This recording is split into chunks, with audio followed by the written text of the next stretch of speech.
Newsday continues here on One News Now. I'm Riza Diaz. Marikina River's water level rises to 16 meters as of 7 in the morning, prompting the second alarm to be raised. Let's get more details. We have Marikina City Mayor Marcy Chodoro joining us over the phone. Mayor Chodoro, good morning. Good morning, Risa, and to our viewers this morning. Mayor, based on your experience and on the with the weather that is going on right now, do you think the river will reach a third alarm in the next coming hours if the heavy rain continues? Given the rainfall count in the vicinity of Marikina, especially in the Sierra Madre region, it's now on a two-digit level, meaning on the average it's registering 20 to 30 millimeters of rain. Unlike this morning, early this morning, around 1 in the morning up to 3 o'clock this morning, we registered around 127 to 133 millimeters of rain. So this prompted us to raise the alarm level to the second alarm. And this is also the reason why the river has swollen up to 16.4 meters this morning. What are the other parts of Marikina City? Are there any areas submerged in floods?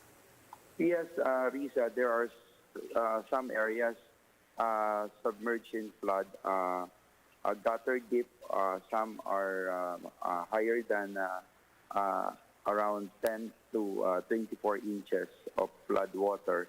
But we have around, as we speak, 330 families who preemptively evacuated, even in the absence of flood water in their areas, as part of their precaution in taking care of their families.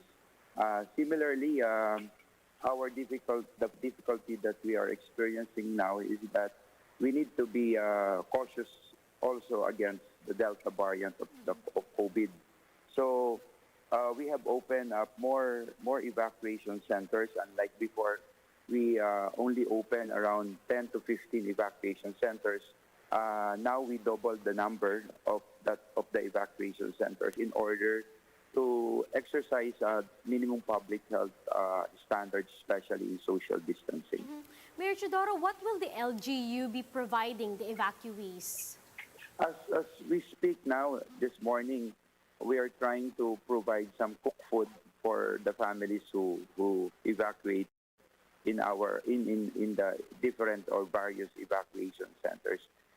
Most of them haven't slept since last night, so they hastily evacuated. So this is now only the first time that they are able to eat their breakfast or their meal since last night.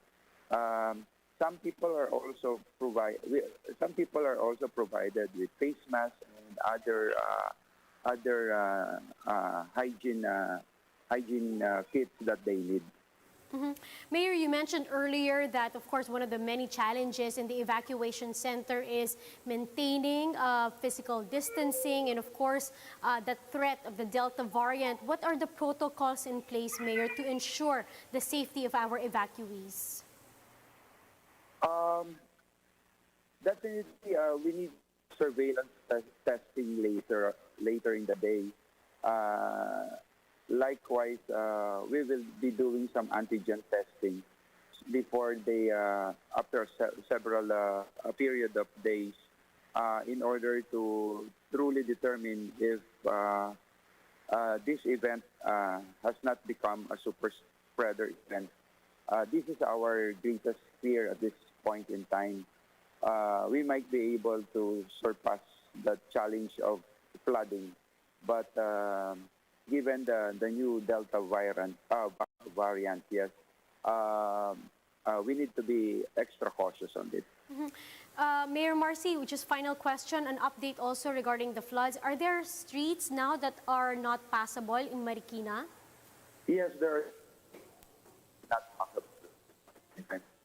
One major area is the Hill Fernando Avenue, This area connects Marikina to Cainta to Marcos Highway going to Quezon City. Primarily, that's the major area that is not possible. Of course, there's this area in near the City Hall also that's being flooded now. All other streets are possible. All right, thank you very much and stay safe. That's Mayor Marcy Teodoro of Marikina City. Now, despite heavy rains and floods, SONA preparations are still underway as President Duterte gears up to deliver his sixth and last State of the Nation address on July 26. That's on Monday. Marian Enriquez with the details. As early as Wednesday, the red carpets were laid out in the north and rear entrance of Batasan Pambansa, where Duterte will enter. The Presidential Security Group has also activated its task force for this year's SONA. They will conduct routine and random inspections at the venue. The PSG also held a simulation exercise with the AFP and PNP last July 9. Around 350 guests will be allowed to physically attend the program, a big increase from last year's maximum capacity of 50 people. The Batasang Pambansa complex has been placed under lockdown until Sunday. Strict security and health protocols will be implemented. SONA attendees need to be fully vaccinated and have a negative RT-PCR test result ready. They will undergo antigen testing upon arrival in Batasan on Monday. Guests will be seated one seat apart during the speech. So far, around 120 to 130 members of Congress confirmed their attendance, while other VIPs chose to attend via Zoom. Yung mga deputy speakers natin, darating, former speaker, darating din. Sa mga senators natin, I think parang 10 atang na-confirm na. Yung iba via Zoom na lang eh. Via Zoom, si GMA, hinintay lang namin yung kay, President Era. Si Ma'am Lenny, nag-confirm siya via Zoom na siya. Pop singer Morissette Amon will be singing the national anthem. RTVM Director Danny Abad will direct this year's SONA. Program organizers said that President Duterte's last State of the Nation address will be modest and memorable. Congress expressed support for Duterte's priority bills once the third regular session resumes next week. For News 5, Marian Enriquez, we are One News. We'll be back with more stories after the break. Keep it here on One News.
You're still watching One News Now. I'm Riza Diaz.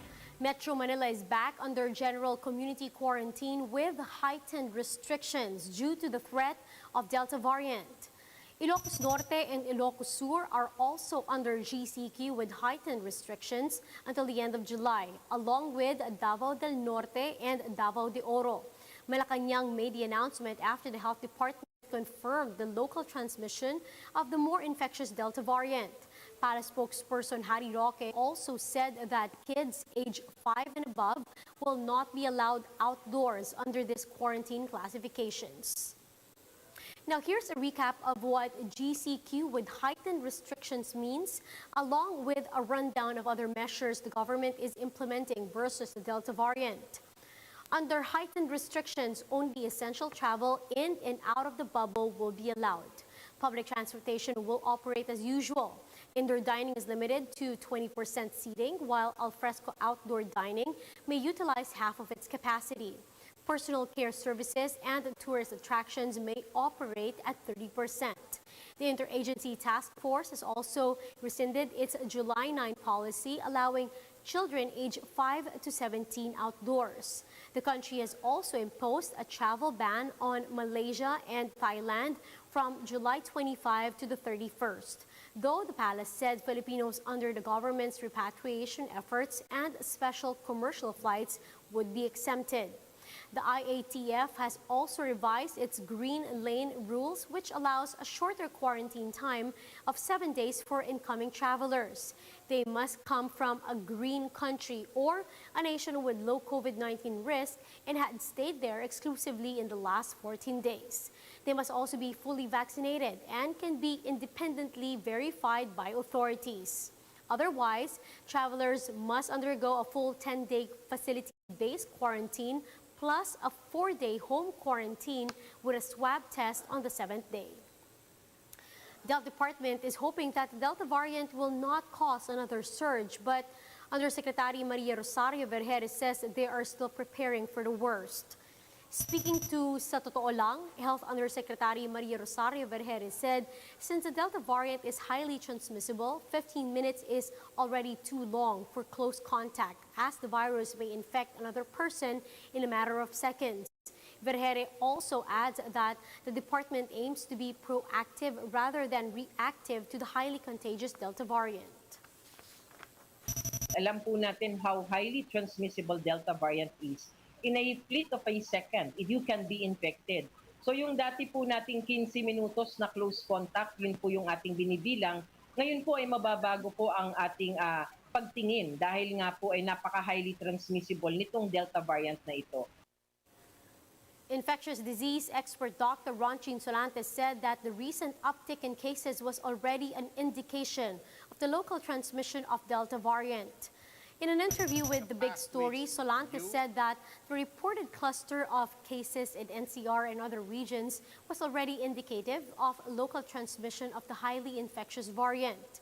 The Health Department was earlier advised the public to avoid unnecessary travels and gatherings to prevent the further spread of the Delta variant.